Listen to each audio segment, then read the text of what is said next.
Mr. Speaker, I would yield 2 minutes to the distinguished gentlelady, member of the Budget Committee, Ms. Wasserman Schultz. Gentlelady from Florida.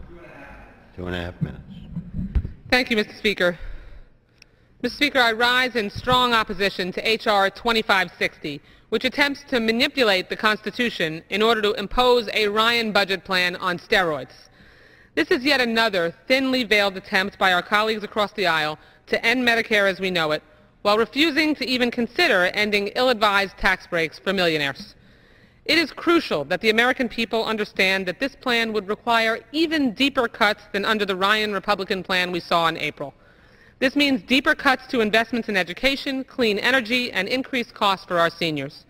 President Obama has vowed to veto this bill, which ends the Medicare guarantee, and incredulously, the gentleman from Florida who represents thousands of Medicare beneficiaries, as do I, is supportive of this plan that would increase costs for Medicare beneficiaries. Unbelievable from a member from South Florida. It slashes Medicaid and critical investments essential to winning the future in favor of protecting tax breaks for big oil, millionaires, and companies who ship American jobs overseas.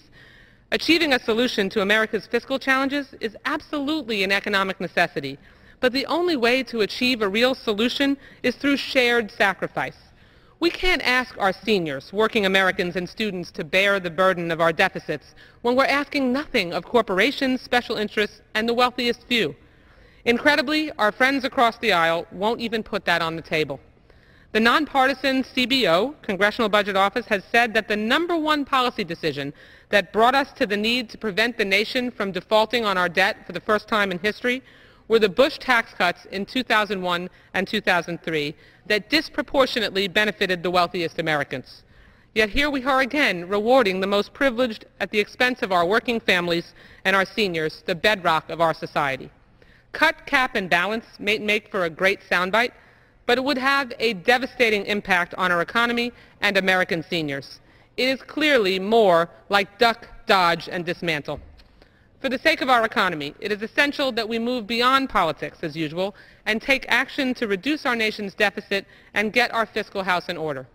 On behalf of the 102,000 Medicare beneficiaries in my home district, and on behalf of all middle-class Americans, I urge my colleagues to join me in opposition to this reckless bill and pass a balanced plan that engages us all in shared sacrifice to solve our nation's debt crisis. Thank you. I yield back the balance of my time.